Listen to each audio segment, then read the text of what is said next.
Hello to those who just entered. How are you doing?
Hey, G Sud. How are you doing?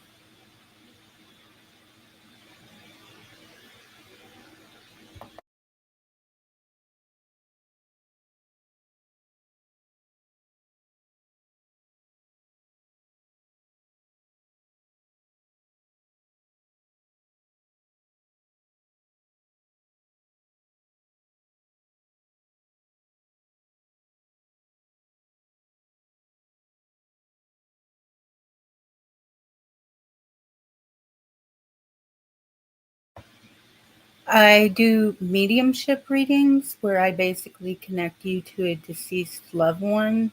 So if you have lost somebody, I can do that. And that's $15.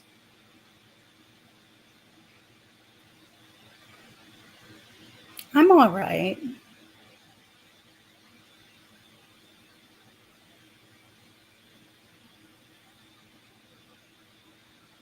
Hey, Sacred Self.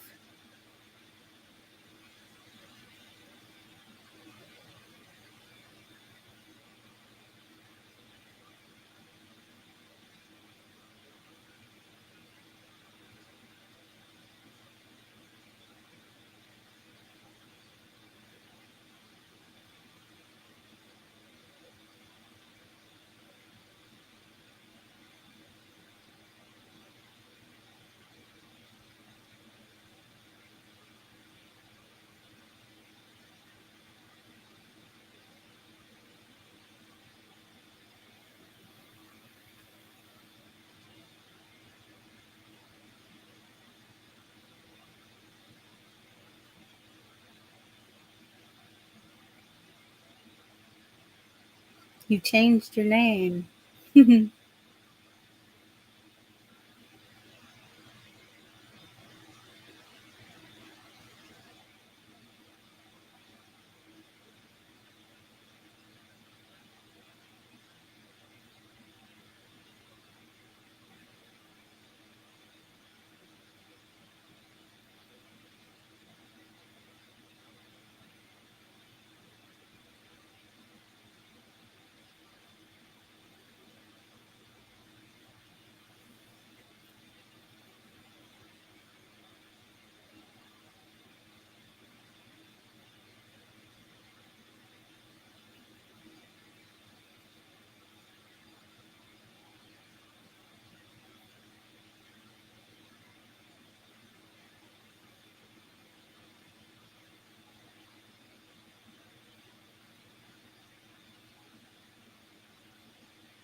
who come together every day with one goal in mind.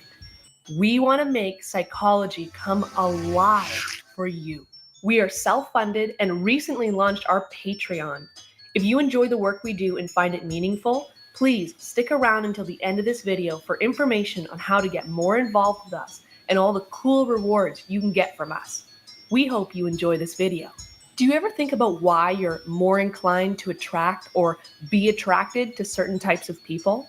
Or why the people you've dated in the past weren't as compatible with you as you thought? Love involves constant choice, commitment, and work, which all demand an intuitive understanding both of your partner and of yourself.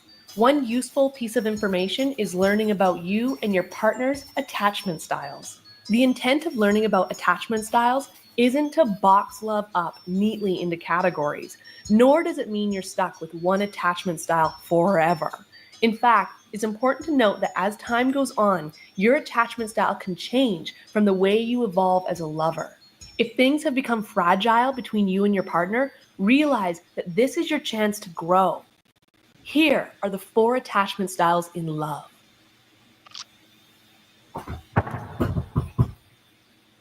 Number 1, secure.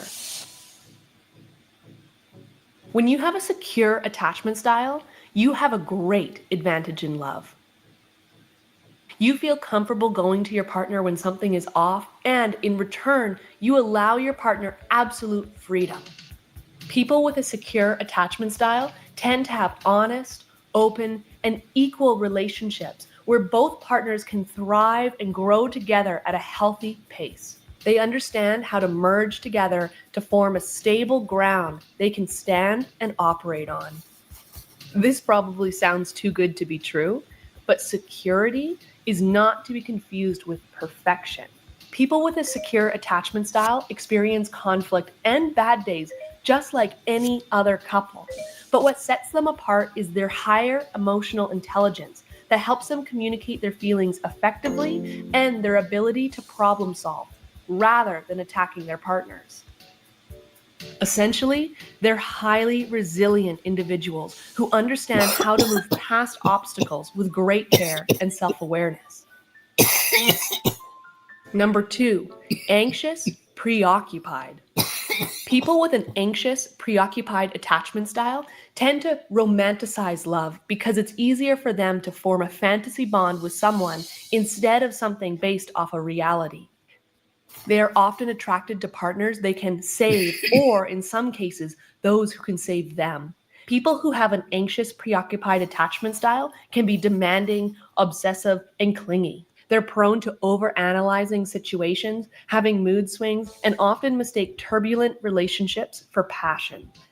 They can struggle from insecurities, low self-esteem, and establishing a strong sense of self because they grew up without healthy boundaries and little to no guidance on nurturing their individuality. Number 3, dismissive, avoidant. People with a dismissive, avoidant attachment style tend to be emotionally distant in relationships. They come across as self-sufficient, independent, and can avoid true intimacy. Although space is essential for two people to breathe and be themselves in any relationship, people with a dismissive, avoidant attachment style can seek it more frequently to push themselves away from being vulnerable with their partner.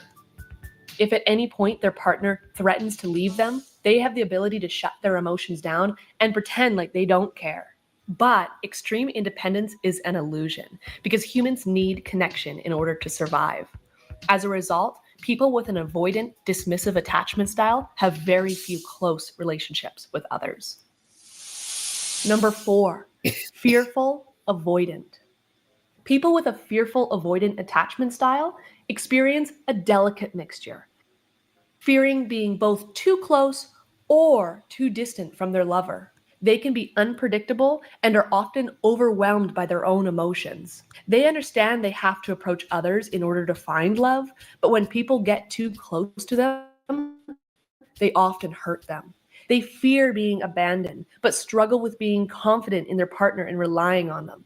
They face a lot of inner conflict between wanting intimacy and resisting it. As a result, They usually experience many highs and lows in relationships, cling to their partners when they feel rejected, and if not careful, can end up in abusive relationships. Similar to the dismissive avoidant attachment style, these individuals have very few close relationships with others. Accepting what your attachment style is and recognizing the work that comes with it can be life-changing and powerful. And we hope that this information can teach you to become more self-aware and help you become a better lover. Which attachment love style do you resonate with, and how has it affected your relationships? Please share your thoughts with us below. Also, don't forget to subscribe to more content from Psych2Go and check out our Patreon. We started it because we want to grow into a bigger platform that reaches more people who are in need of help. With your contribution, you can receive our PSI pendant, t-shirt, issues of our magazine, and many more membership benefits. Your funding will help us produce quality script writing, voiceovers, and animation that makes our content both entertaining and educational. We want to make sure our community members get the best and only the best. Thanks for watching. Original article at https://psych2go.net/the 4 attachment styles in love. Just waiting for people to come in.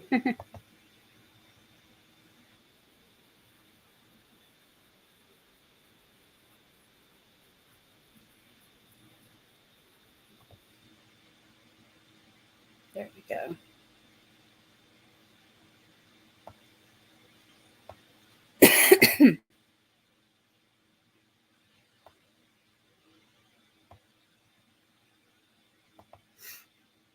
If the cough's really bad, I'm so sorry.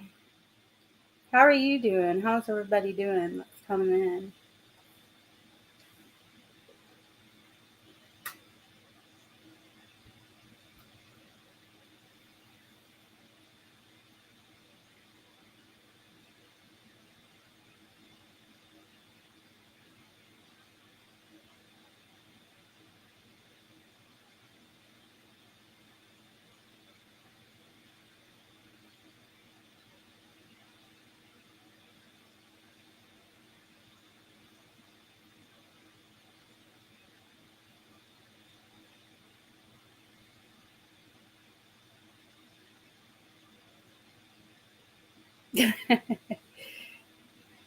He's being clingy. Cats are so cute. My cat's, she's been bossing me around all day. Hello, DTR.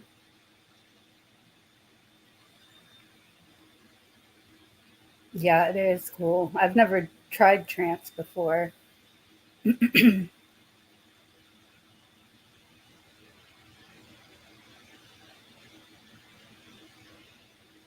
Oh, hey, Diane.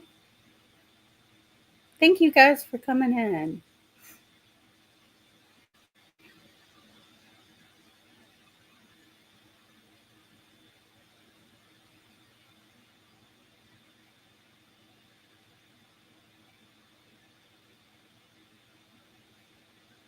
Yeah.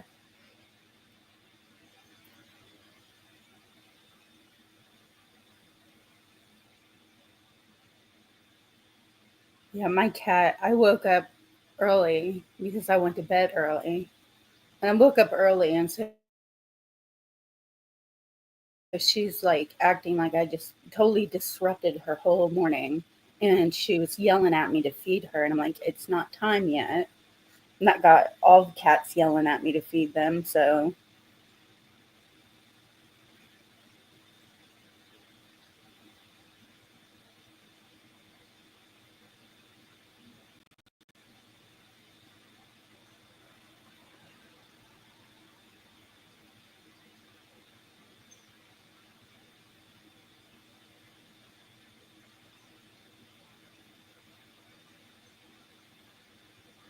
yeah.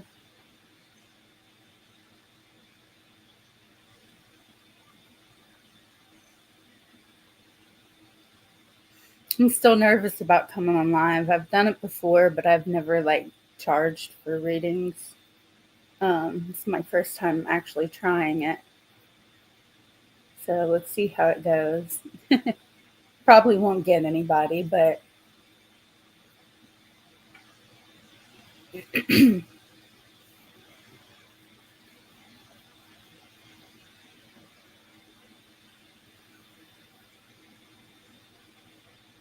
I could always make people play the intuition game.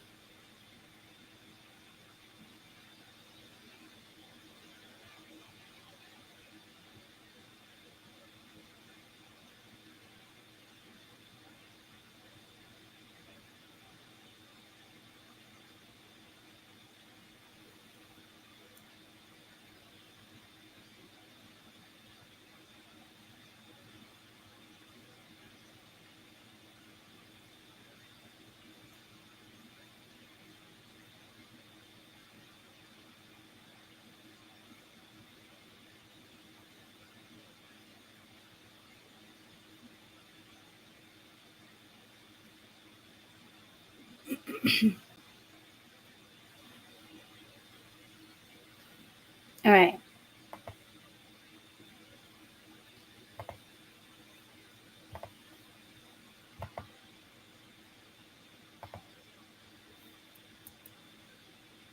You could go to this link if you want to talk, like be able to talk. But basically, what you do is I'm going to get you to just say whatever just pops into your head. Just like rapid fire, whatever pops in your head. If you see an image, say it. If you hear a word, say it. And it doesn't have to make sense. You're not reading, you're just saying your thoughts. And it's pretty surprising usually what ends up happening.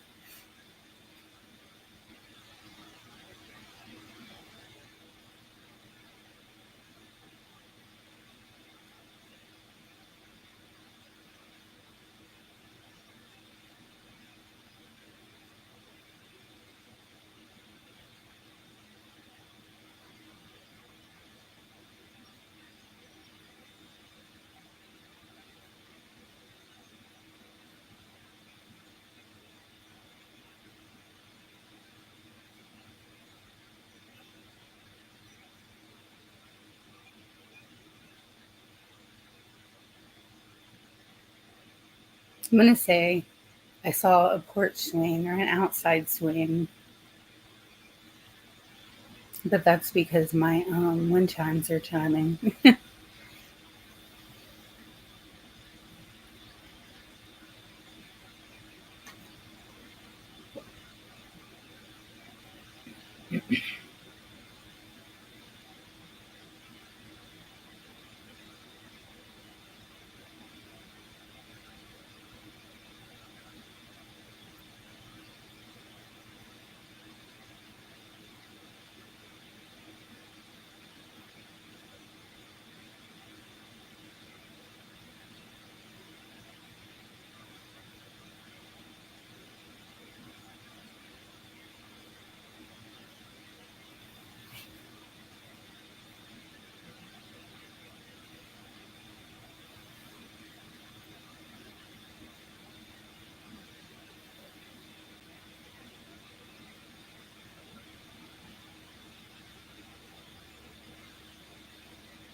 Oh, yay. Okay. Whoa.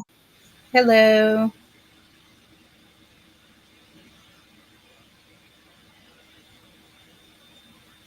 All right, I am ready when you are. Go ahead. Go for it.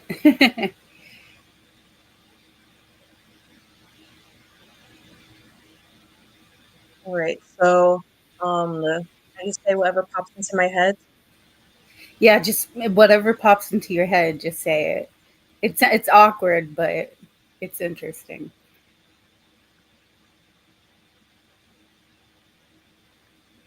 So I'm getting a white fluffy dog. Um, blue flowers,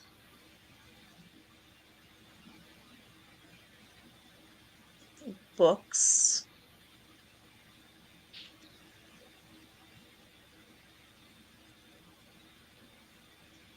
yellow flowers,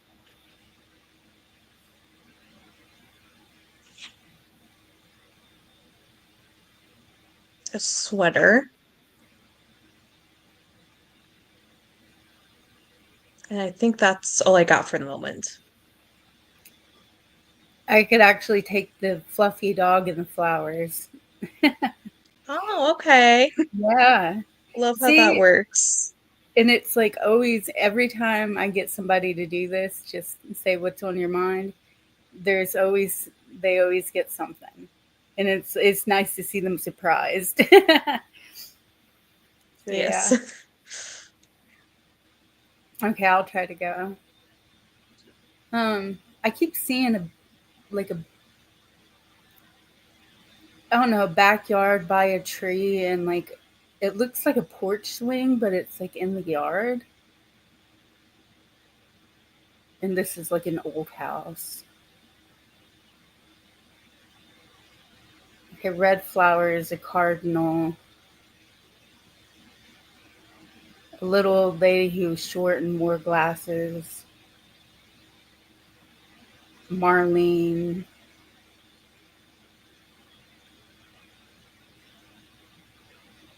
a beauty salon. But I'm seeing like the old fashioned dryers, um, a mountain, driving up a mountain in a red car, a gas station, a Dalmatian. That's all I got. I can take I can take a cardinal. I can take a old lady with glasses. I can take driving up a mountain. Um, I think I can actually take most of what you said. Oh, really? Yes. Oh, that's interesting. Would that be your grandmother? Um, it could be. Um, you might also have like little bits and pieces from like others as well. Okay, that's interesting. Yeah. It makes me wonder, like, when we're intuitively picking up on stuff, like, where exactly is it coming from? Hmm. Because, like, I've heard, like, mediums say you have your psychic senses and then you have mediumship. So it's like, how do you differentiate? Yeah, the what I understand to be true is there are um so there's connecting through mediumship and then there's connecting psychically. And if you're connecting through mediumship, then all the information you're getting is from a spirit. But if you are connecting psychically, then all the information you're getting is from the like energy of the person. Okay. I think I did a little bit of both. I think when the old lady showed up, I think that was a spirit. But I think the other stuff I was getting from your energy. Yeah. Yeah, I can Anyways, see that. what do you think? I mean, and I think this is also kind of gets into this distinction between like evidential mediumships or evidential mediums and psychic mediums, because psychic mediums often will go back and forth between psychic and evidential mediumship, um, Okay. like seamlessly, and they won't even realize that they went psychic. And then like evidential mediumship, like then everything is from the spirit themselves. Okay. Yeah, I think I do. Or at least that's my understanding. Somebody pointed out to me this that she thinks I go back and forth between psychic and not. I thought I was purely going from medium, and then I was like, huh. And then it's like, well, when I play the intuition game, that's psychic. Hmm. So, yeah, Who knows? who knows? I definitely feel like I'm more on the evidential side. I'm like trying to um like help with my psychic abilities a little bit more. I'm trying to tune those up. Yeah. Um, but I definitely feel like a lot of the information I get in the reading comes from a spirit. And if I get any information about the sitter, it's from that spirit telling me, like, hey, she likes to garden. Yeah. Yeah, I get that too. Um, I'm having trouble, like, I'm being shown like images as like proof of who they are. But when it comes to messages, I'm not getting very detailed messages. So, So for me, I use a lot of the clairs, and clair audience is one of my main ones. So for me, I actually hear the messages. okay. Um, and otherwise, one thing that is taught in evidential mediumship often is that the message is in the evidence. So if the spirit's giving you a lot of evidence about um, like nature related things, they might be trying to tell you that, hey, the sitter needs to go out in nature a little bit more. Yeah. Go out back, get on a porch swing. Do you? Yeah. Yeah. Okay. That's very good to know. I think I just get nervous and I block it out, and yeah, but it's something Yeah, to no, practice. get or being stuck in your own head is definitely like a common issue, I feel like. And I kind of just like visualize pushing myself out of the way. Okay. Um, and because I'm just like, okay, let's just let spirit come in and say what they need to say, give the evidence that they're trying to give, right?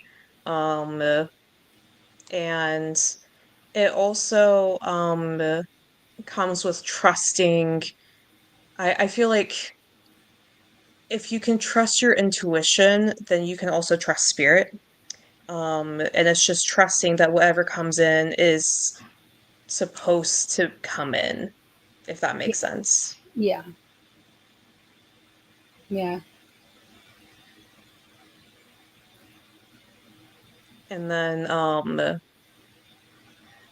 one game that that I go to circles with Courtney, one game that she likes to play in her circles is I think she calls it bold statements. And so you connect with the spirit and you're like, okay, give me something bold, give me something unique. And they, might say like, oh, the thing that's coming in right now is like I used to be a stripper. And then you was like, okay, can anyone take a loved one that used to be a stripper? Oh God. And more times than not, there's going to be at least one person that's like, actually, yeah, I can take that. That makes me wonder. I've been getting like a certain person coming up and readings for me who, let's just say, they worked in the sex industry, so to speak.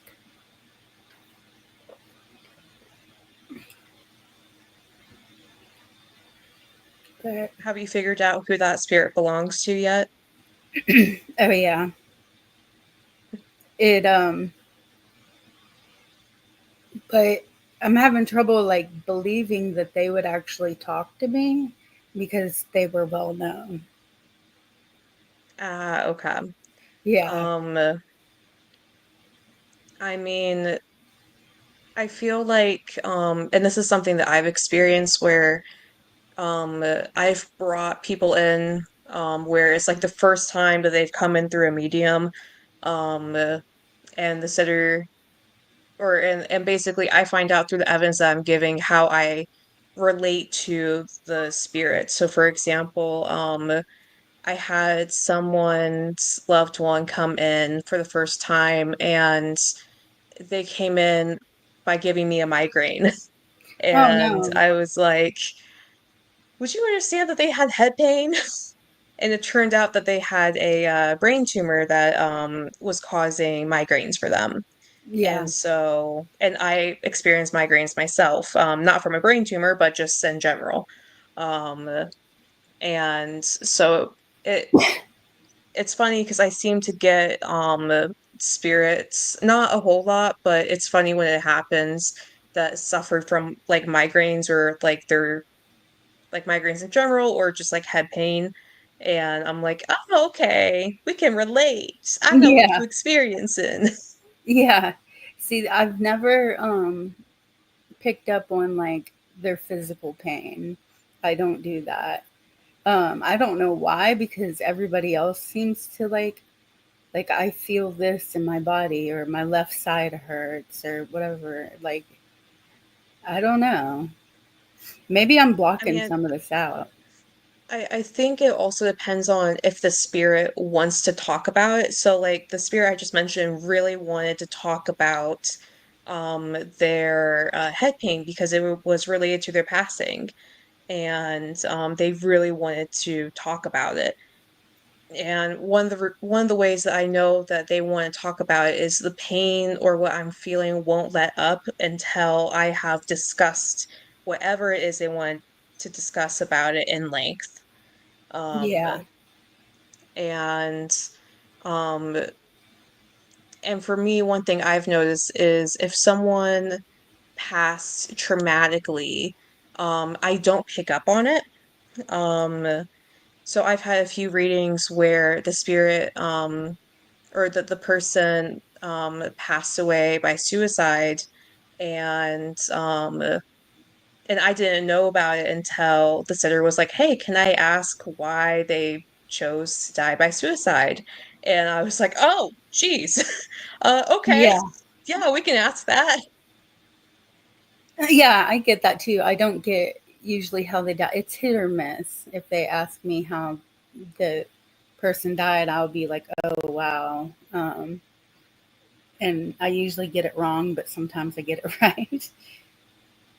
Yeah, for me, I personally don't like if I have a choice, I'm not going to ask the spirit how they passed just because I feel like that's potentially making the sitter relive a death that doesn't need to be Yeah. relived. Um, so if it's something like, oh, they passed from like a medical ailment, I normally pick up on that. But if it's anything else, unless the spirit wants to talk about it, I don't pick up on it. Yeah. And I also don't ask about it because I'm like, I don't need to know. Yeah, I need to set boundaries with people because I've been asked all kind of things like was so and so murdered, who murdered them, like how did they die, and it's just like I don't feel comfortable answering this Yeah, because you definitely can't get have a nice disclaimer going. you can't get evidence for those kind of things. You know, you tell somebody like Mhm. that, and that could be like, you don't know how that affects them. You know, that's not, Right. yeah. I don't do fortune telling and I don't do like heavy stuff like that. Just because if I get it wrong, I just put something in your head that didn't need to be there. Right. No, I totally understand that. And yeah, no, it's funny because I do Oracle and tarot card readings too. So that's the only time I'll do like fortune telling. Um but I have a nice little legal disclaimer that like, hey, anything that I predict, there's no guarantee that it's going to happen. Um and I think, especially if you go back and forth between psychic and evidential, it's important to put in there that, just like how tarot and oracle cards work, you're picking up on the energy at that moment. And so the future is very variable, it's very dynamic. It It changes, yeah. can change at any time. And just you knowing about something could potentially change the outcome because now you are making decisions based on what you just learned. Um, so yeah, no, I Absolutely. told I don't want to put something in someone's head and then them come back and be like, "Hey, this was not right. Why did you say this?" Yeah. Yeah, exactly. See, that's why I thought like I found out that I kind of leaned more towards evidential. Like, because I didn't know, I was just doing this willy nilly. Like, I woke up one day and I saw dead people, and I've been stumbling around without guidance ever since. Yeah, no, I get that. I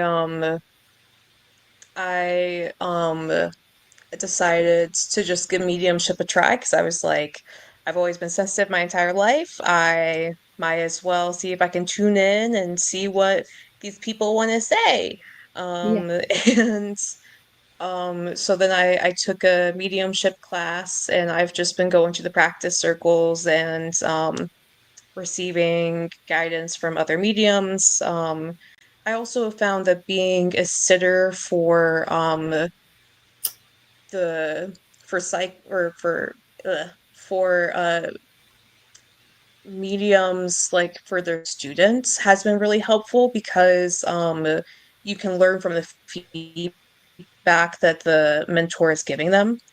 Um and then of course having a mentor of your own is really helpful as Yeah. well. Yeah. See, I want to watch other people read and get feedback. And I want to get feedback too. Like, oh, you choked. I could tell you choked. Yeah, no,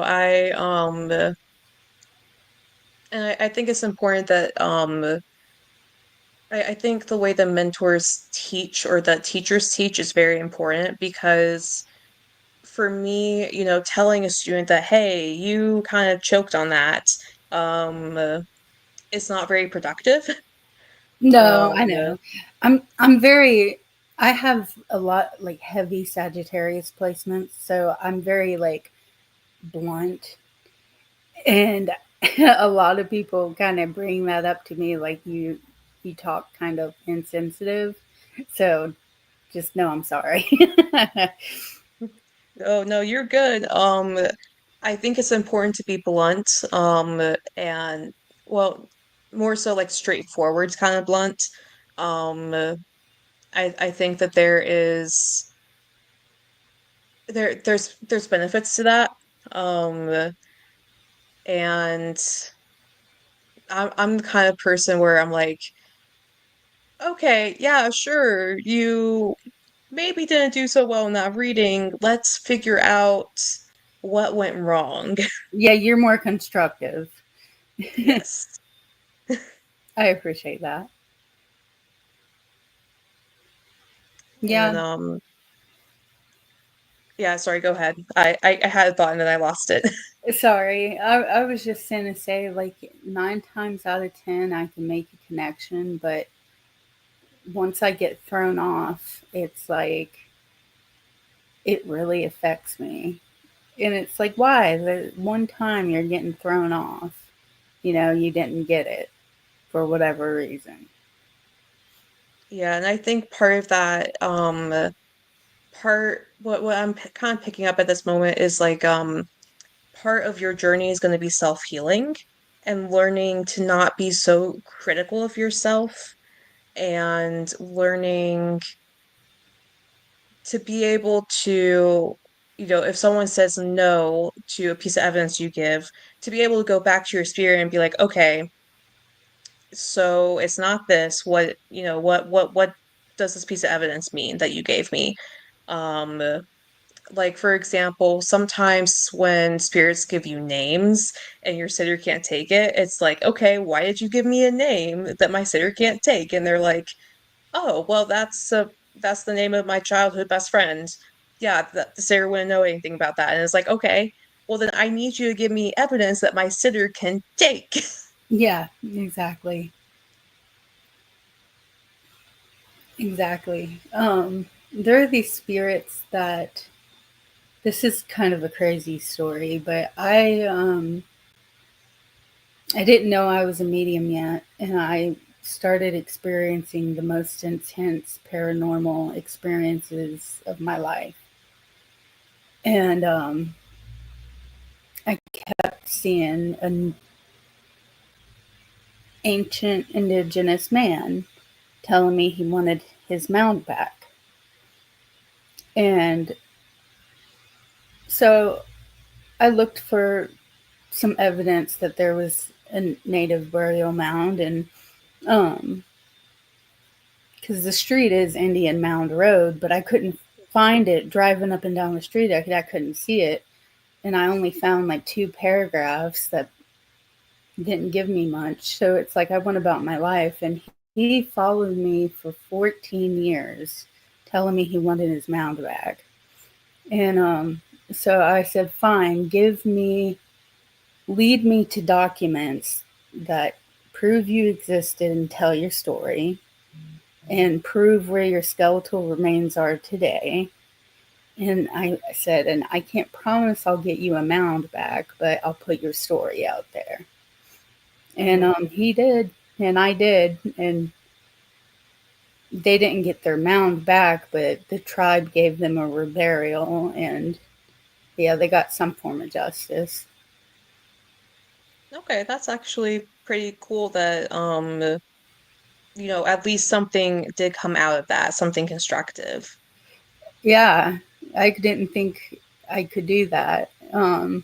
But that's how I kind of learned about evidential mediumship, because I told him, like, instead of following me around, like, point me towards evidence that nobody can Mhm. deny that, yeah, there were natives here, and what we did to them historically was wrong. Yeah, yeah, for sure. And one thing that I think is very important to just note, and just like you did, it's important to set boundaries with anything that's following you around. Yeah, Um, and to be like, okay, if you're gonna follow me around, here's the conditions. It's like I'll try to help, but this is what I need from you. Or if it's a spirit that you don't necessarily want to help, then being like, hey, I can't help you. Go yeah. go bother someone else.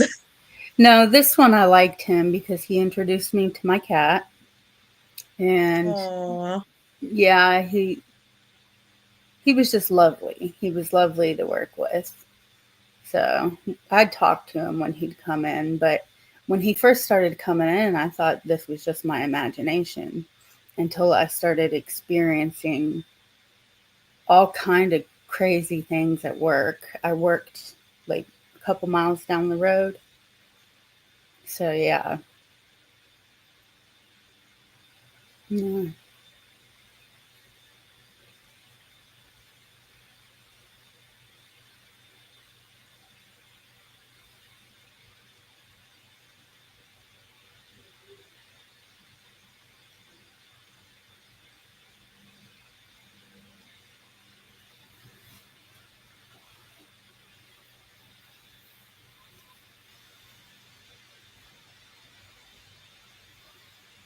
Were there any other like kind of questions you had or things you wanted to work on in your mediumship?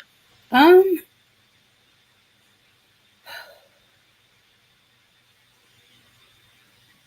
my mind's blank. I'm just shy right now. Just feeling shy. I have No, all I get that. my main question is like I don't know. I opened up what they call naturally, but it was so like fast and just ruthless. Spirit was ruthless with me. And it kind of like I have mixed feelings about it. Like I'm learning to love my mediumship, but at the same time I'm ashamed of it. And I'm trying to find out like well what does spirit want me to do with it? Do they want me to put my gift out there and to get through I guess these imposter syndrome feelings? Um, what I'm sort of picking up at this moment is like, yes, part of this journey is getting through the imposter syndrome, getting through the self-doubt, the self-criticism, and whether or not you decide to make a career out of your mediumship or, pursue it as more than just like a fun little hobby thing. Um, that's up to you. You get to decide what to do with it. It isn't necessarily what does spirit want you to do with it. It's what do you want to do with your mediumship. Um, and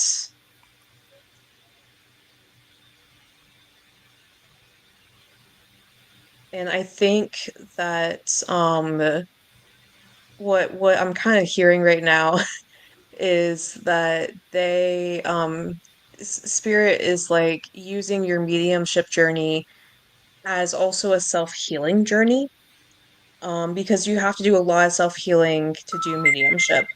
Um, and this is sort of like a way to connect you to the right people, Okay. that need to be in your life, if that makes sense. Yeah, it does.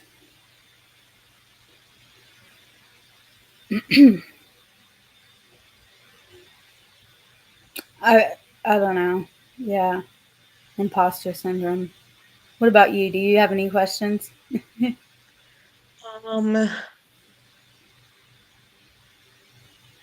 I don't know about questions, but I think what I'm trying to improve in my mediumship is being able to get evidence where it's rapid fire. Um, uh, Kind of like how some mediums in the groups we've been in operate. Because for me, I feel like I can get some evidence rapid fire, but then like I have to stop and like ask questions and Yeah, um, get validate. that information. Um, I also feel like I get spirits that either like weren't too fond of mediums in their earthly life, and so they're maybe a little still on the hesitation side about mediums. Or I just like get the really shy spirits where they're like, well, what do you want me to tell you about? Like, Yeah, like they and I'm just like, sit, yourself, stand tell there me and don't anything. talk. your personality, your hobbies, what you do for fun. And they're just like, uh, fun? What's that? Yeah, I get that. I get that a lot too. I hate it's like you're pulling teeth, and it's like I need to know when to cut that reading off. Like, okay, the spirit's not giving me information. I just have to say sorry that I didn't make a good connection. Um, and I don't think it's necessarily about like how connected you are to that spirit. I think it's also just it comes down to the spirit. Yeah, Um, and for me, like when I run into that situation where I'm like feel like I'm pulling teeth, um, if I've given enough evidence that the sitter can figure out who I'm talking to, that has passed, then that's when I'm like, okay, let's go ahead and get a message from them. yeah, yeah, same. Um,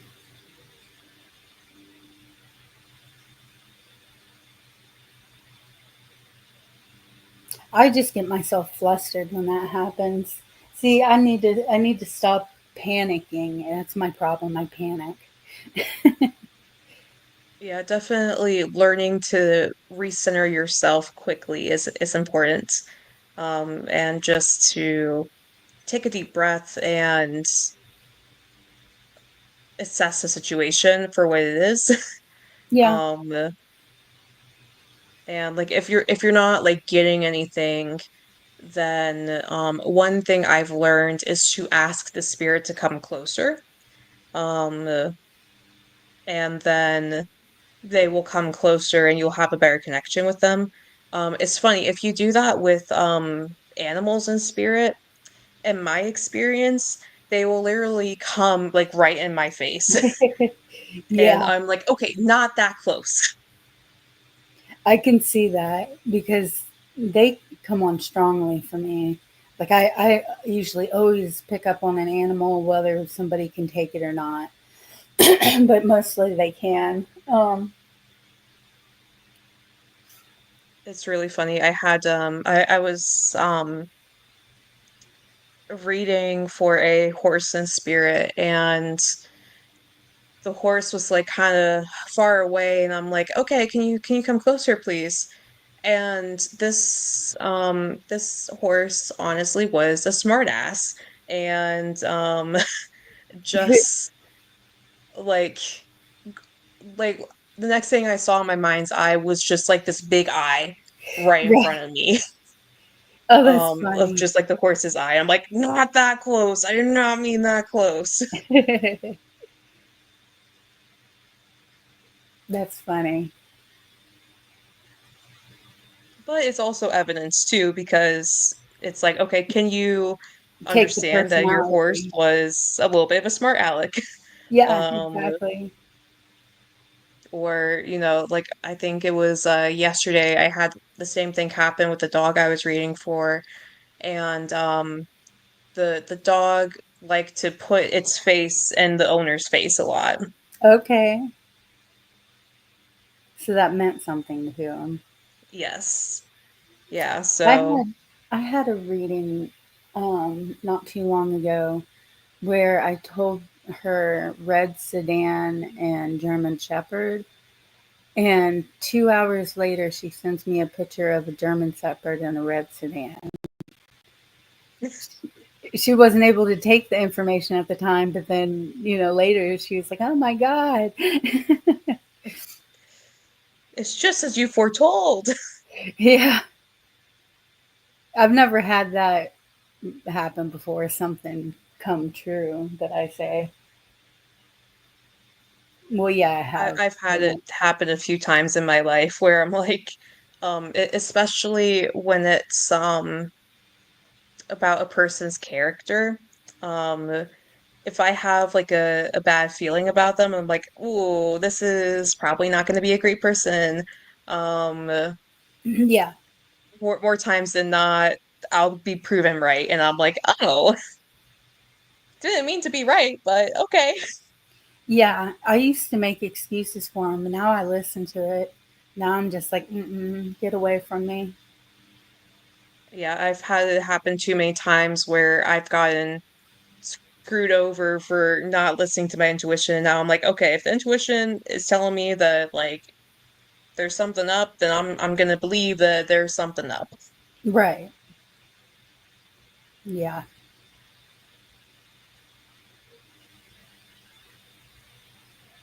But also one thing I just got reminded of, if you are looking to make a career out of mediumship, um, one thing you can do is try applying to to vend at markets. Um, and then um you'll be able to like give mediumship readings there. Um, Yeah. so I wasn't sure if that was something that you had thought of. Honestly, I don't know Like, what I'm at this stage where I don't know what I'm doing. I'm learning to interpret my birth chart, and all throughout my birth chart, it talks about psychic phenomena and actually reading for money. So I don't know if that's something like a little extra money I'm supposed to do, or so mhm. that's why I'm like, okay, I'm going to see how this goes. But it says it's going to take a long time to Um, do,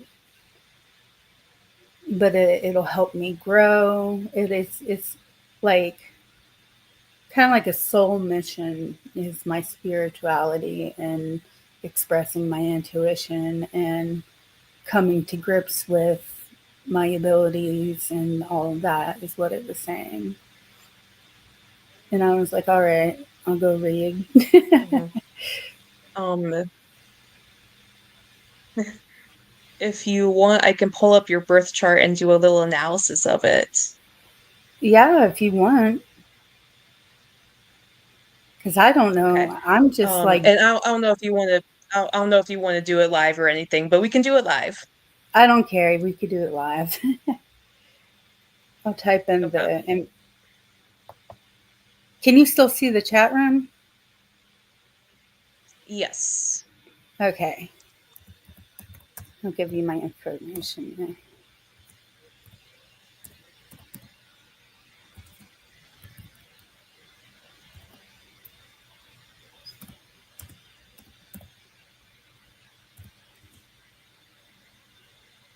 Um,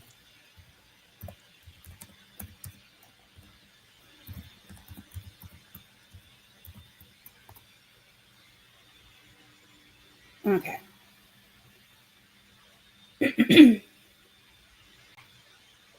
Okay. High key. I thought you were like way younger than what you are. Really? I thought you were a '90s baby. Yeah, a lot of people say that I Really? Because sound you and look look. so young. You have a baby face.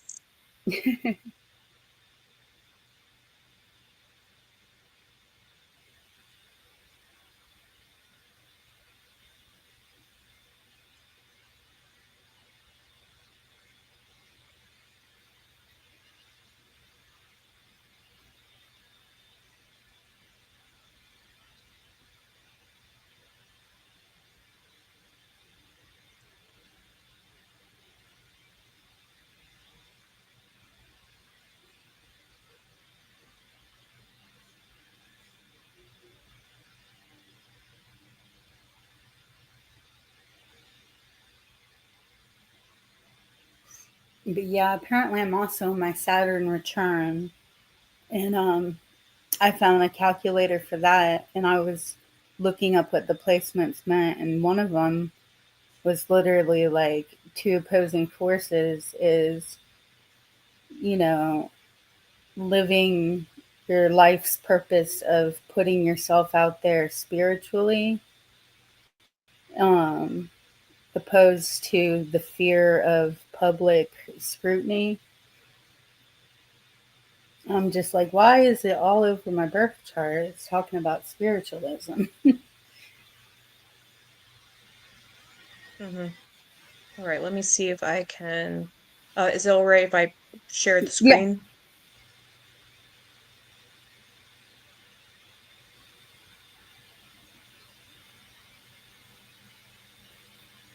Will it let you do that on yours? It should. Okay. Okay. So here is your chart. Um, yeah, of course you're crazy intuitive. You're a Pisces rising. Um, and so I use Placidus for the organization. Some people use Whole House. Uh, it really doesn't matter what you use what resonates for you. Um, yeah, your North Node is in Pisces, and the first house as well. So this is a lesson that is going to show up for you repeatedly and on a very personal level. Um, and what but basically it's what you said. It's learning about your spirituality, learning to express it. And for you, your self-expression is very tied to your spirituality. Um, Yeah. and then let's see here, Mars. You're also a very motivated and driven person, with it being in your first house. Um, you are probably one of the people that equates your worth to productivity, um, or to just success in general. So this leads to the belief that if I'm not successful, I am not worthy, I am not deserving, I am nobody. Um, which is, very problematic. Yeah, I do have Um, that core belief. Yeah. and with it in Pisces,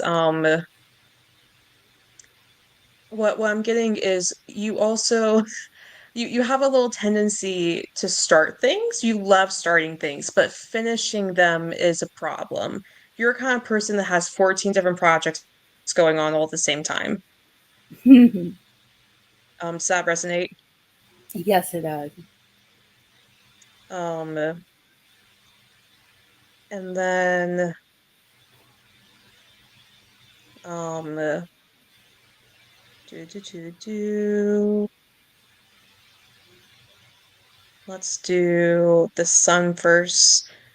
So you are Cancer in the fourth house. So like most Cancers, you're very emotional. You're very in tune with your emotions. Cancers kind of get called crybabies, but you just cry easily because it's just emotions. Um, that's all it is. It's my Um, soul leaking out my eyes. and say that again. It's my soul leaking out of my eyes. Yes, Because yeah, that's people all don't it. understand that about cancers.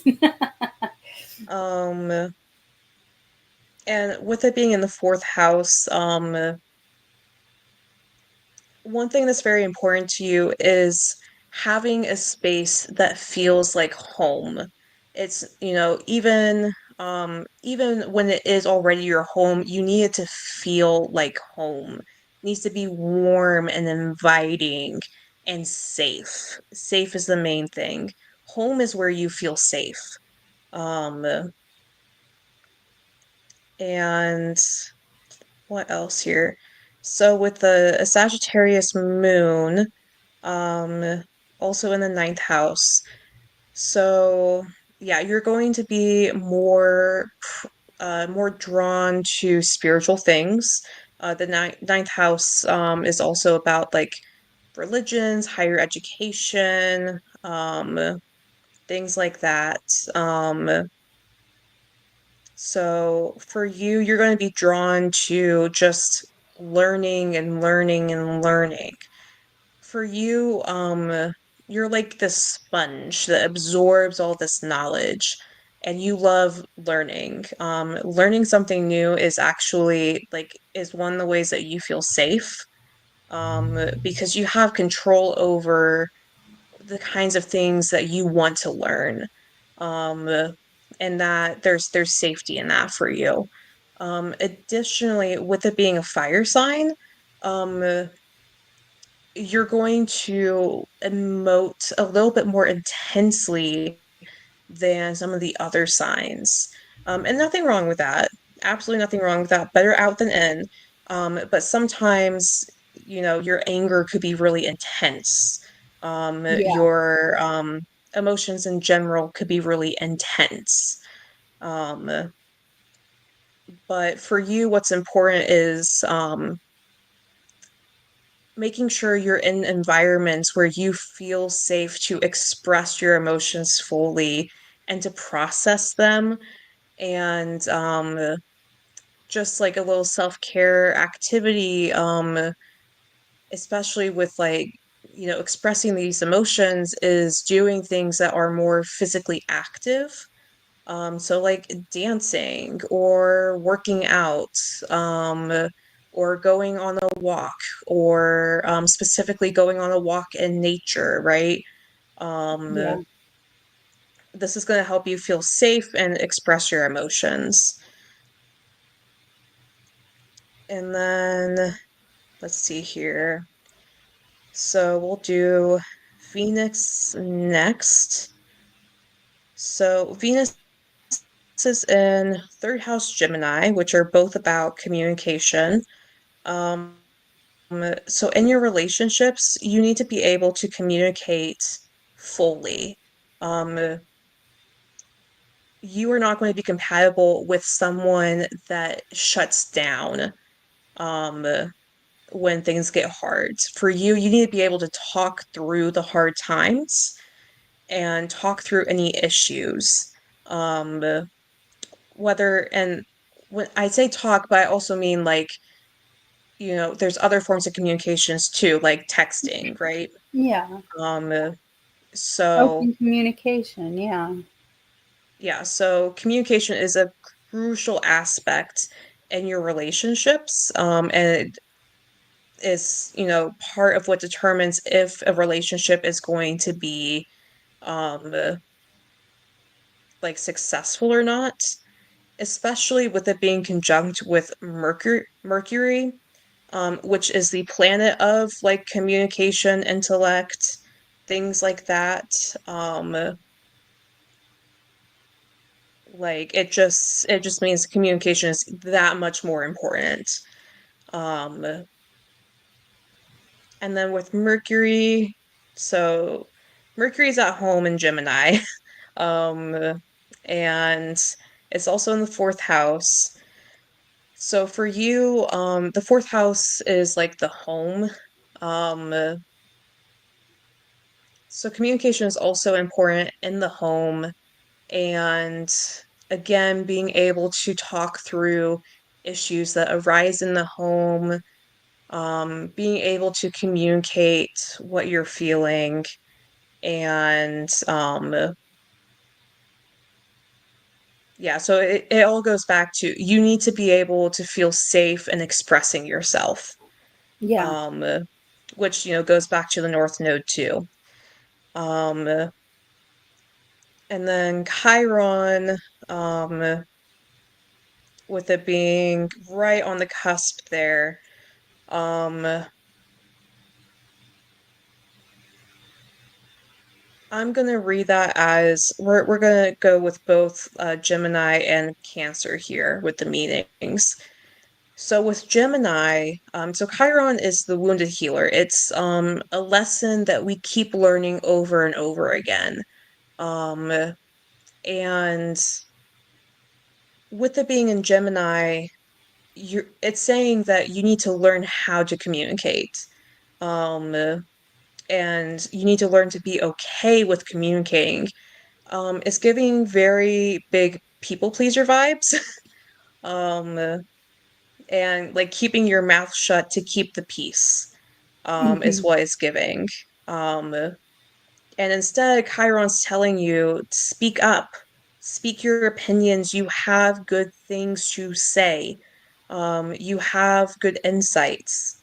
Let them be known. And with it being in Cancer, let your emotions be known. Um, and um, it's also kind of conjunct with your Sun too. So this is like a very core lesson. And again, goes back to the lesson of self-expression. So really your chart is just a big ol' self-expression is key for you. And Yes. it's something that you are going to learn over and over again, be working on your entire life while you're here. Um, and then I do want to address Pluto and Scorpio here, and in the eighth house, especially. The eighth house is a very mystical house. Um, and Scorpio is the sign of rebirth, and then Pluto is also the planet of rebirth and transformations. So you're you're gonna feel kind of like a Scorpio.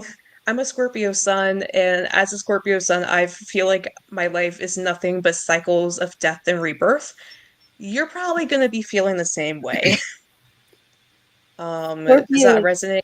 Scorpio's tendency, they're very tragic. Their lives are tragic. And Yes, yeah, I especially Scorpio risings. okay. Anytime I run into a Scorpio rising, my first response is, "I'm sorry." I'm like, "Oh, you were,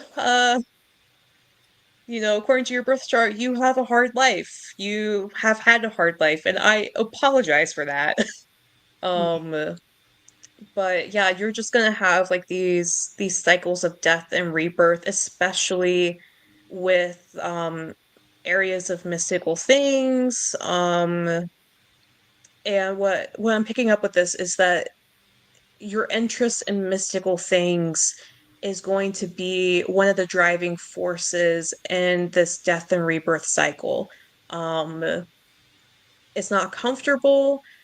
Death and rebirth is never comfortable, but it's important to recognize that it is necessary to become the person you are meant to be. Um, and then Saturn. Okay, so Saturn's in your 10th house. So the 10th house is career.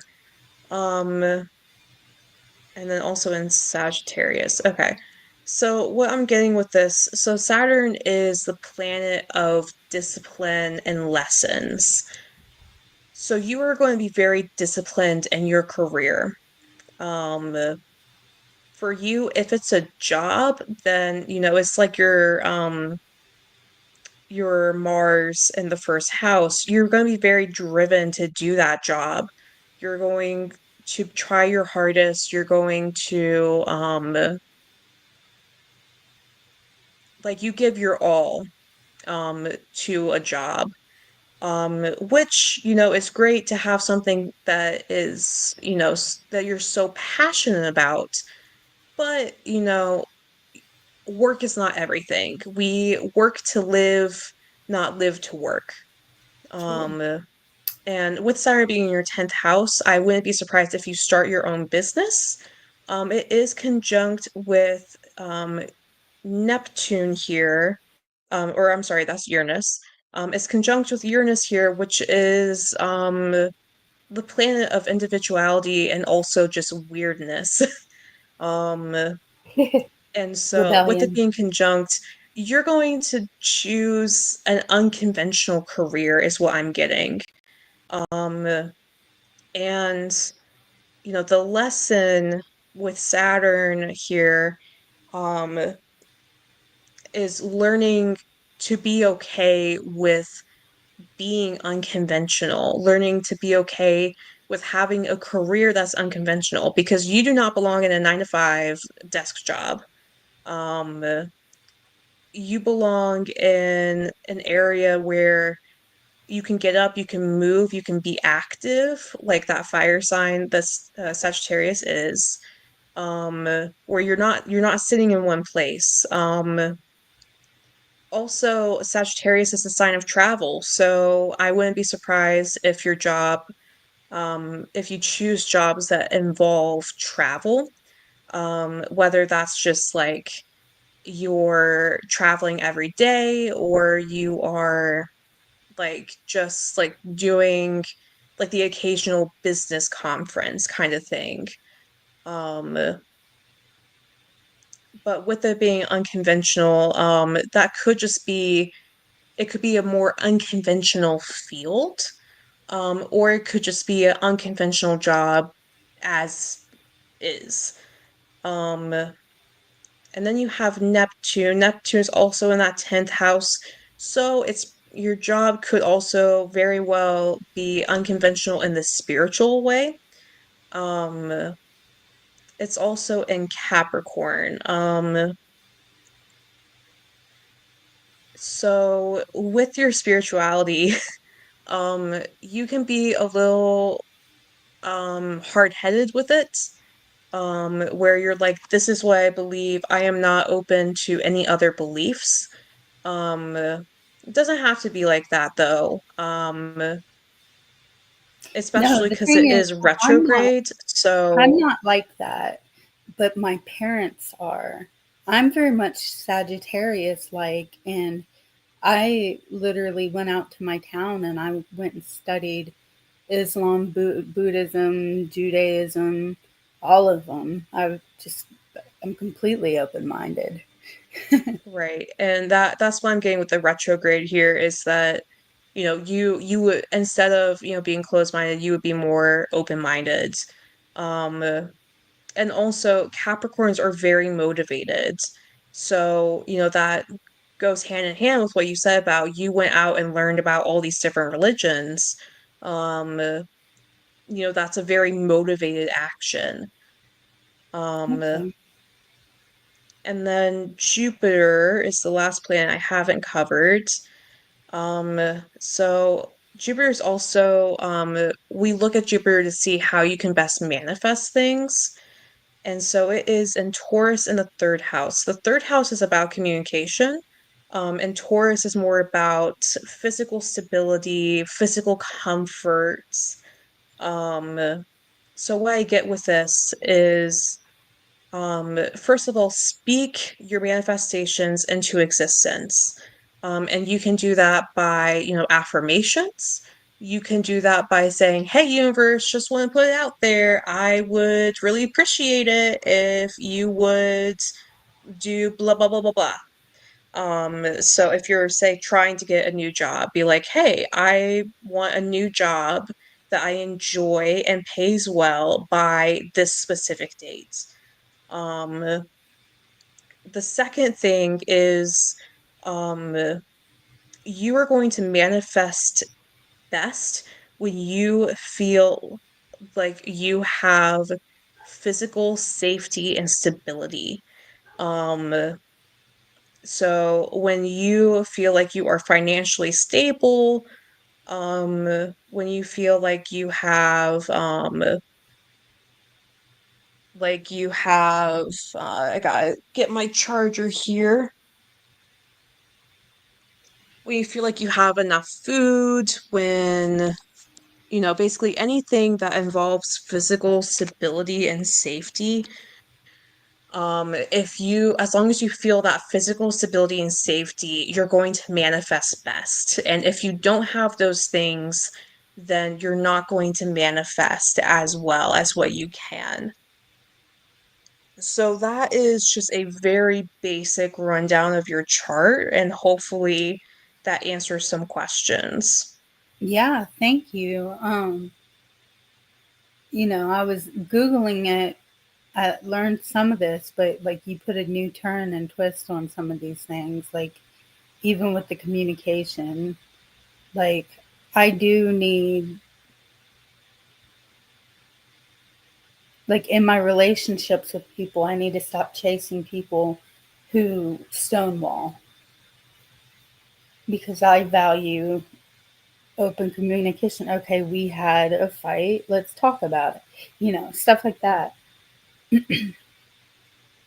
Yeah, exactly. And oh shoot, just had a thought. Where is it? Um